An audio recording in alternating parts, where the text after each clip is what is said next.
Hi friends, welcome back to your channel Shigas വെള്ളം മലയാളം. അപ്പോൾ നമ്മളുടെ ഇപ്പോൾ വെയിലുകാലമൊക്കെ ആയി, നമുക്ക് നിറയെ പൂക്കൾ, നമ്മുടെ ചെടികളൊക്കെ നിറയെ പൂക്കൾ തരുന്ന സമയമാണല്ലേ. അപ്പോൾ എവിടെ നോക്കിയാലും ഇപ്പോൾ നിറയെ പൂക്കളാണ്. അപ്പോൾ നമ്മൾ പൂക്കളൊക്കെ വരാൻ വേണ്ടിയിട്ട് ചെയ്ത് കൊടുക്കുന്ന കുറേ കാര്യങ്ങളുണ്ടല്ലോ. ബൊഗെയിൻവില്ല ആയിക്കോട്ടെ, തെച്ചി ആയിക്കോട്ടെ, ഇതിൽ നോക്കിയാൽ ഇപ്പോൾ നിറയെ പൂക്കളാണ്. കാണാൻ തന്നെ നല്ല രസമാണ് അല്ലേ. അപ്പോൾ നല്ല രീതിക്ക് വളപ്രയോഗവും പ്രൂണിങ്ങും ഒക്കെ ചെയ്തിട്ടുണ്ടെങ്കിൽ നമ്മുടെ ബൊഗെയിൻവില്ലയിൽ എല്ലാ ചെടികളിലും നിറയെ പൂക്കളുണ്ടാവും. അപ്പോൾ ഇന്നത്തെ വീഡിയോയിൽ ഞാൻ ഒരു കുഞ്ഞു കാര്യം, എൻ്റെ അന്ധവിശ്വാസമാണോയെന്നറിയില്ല, എന്നോട് കുറച്ച് പേര് പറഞ്ഞൊരു കാര്യമാണ് കേട്ടോ. അപ്പം നമ്മുടെ വീട്ടിലെ എല്ലാ ചെടികളിലും പൂക്കളാണ്, കണ്ടില്ലേ, നിറഞ്ഞ് നിറഞ്ഞ് പൂക്കൾ നിൽക്കുകയാണ്. എവിടെ നോക്കിയാലും പൂക്കളാണ്. പക്ഷേ നമ്മുടെ റോസ് ചെടികളുണ്ടല്ലോ, നമ്മൾ കുറേ ബഡ്ഡിങ് റോസ്, നാടൻ റോസ് ഉണ്ട്, അതിന് പുറമെ കുറച്ച് ബഡ്ഡിങ് റോസൊക്കെ വെച്ച് കൊടുത്തിട്ടുണ്ടല്ലോ.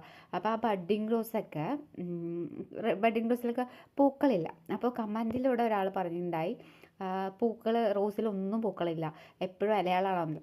ഇലകളല്ല, ഈ കാണുന്നതൊക്കെ എൻ്റെ വീട്ടിലെ പൂക്കളാണ് കേട്ടോ. എല്ലാത്തിലും പൂക്കളാണ്. പക്ഷെ നമ്മുടെ റോസിൻ്റെ കാര്യത്തിൽ റീസെൻ്റായിട്ട് ഒരു കാര്യം സംഭവിച്ചു, അതെനിക്ക് ഞാൻ പറഞ്ഞില്ല.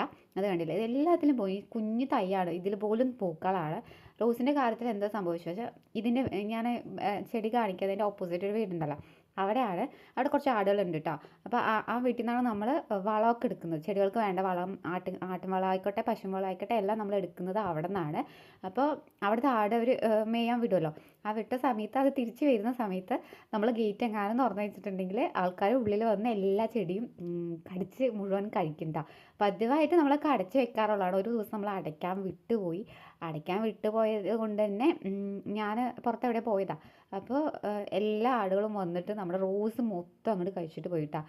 പൂക്കളും ഇലയും എല്ലാം മുട്ടയാക്കിയിട്ട് പോയി എന്ന് പറഞ്ഞാൽ മതിയല്ലോ. വെറും കമ്പ് മാത്രം നിന്ന് മുട്ടയാക്കിയിട്ട് പോയി. അപ്പോൾ അങ്ങനെ ആയി പോയപ്പോഴാണ് ഞാൻ അമ്മായിയുടെ അടുത്ത് ചോദിച്ചപ്പോൾ പറഞ്ഞു, ആട് തിന്നതായിരിക്കുന്നു. ഒരിക്കലും ആട് വന്നിട്ട് ഒരു ചെടീനെ തിന്നിട്ട് പോയിട്ടുണ്ടെങ്കിൽ പിന്നെ അതൊന്ന് കിളിർത്ത് അല്ലെങ്കിൽ അതൊന്ന് പിടിച്ച് കിട്ടാൻ തന്നെ ഭയങ്കര പാടാന്ന് അവർ പറയണു. അതിൽ എത്രത്തോളം സത്യം ഉണ്ടെന്ന് എനിക്കറിയില്ല.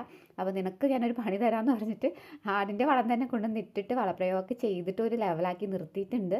ഇനി അങ്ങോട്ട് പൂക്കൾ ഉണ്ടാവും എന്നുള്ള വിശ്വാസമാണ്. ഇത് ഒരു അന്ധവിശ്വാസമാണ്, സംഭവം എന്താണെന്ന് എനിക്കറിയില്ല. കാരണം ആട് തിന്നുമ്പോൾ ഇലയും പൂവും ഒന്നും ഉണ്ടാവില്ല കേട്ടോ. അപ്പോൾ ഈ ഗേറ്റ് വഴിയാണ് ആൾക്കാർ വന്ന് മുഴുവൻ തിന്നത്. അപ്പം അത് ഒന്ന് പറയണം വിചാരിച്ചു, അത്രയേ ഉള്ളൂ കേട്ടോ. അപ്പോൾ താങ്ക് യു.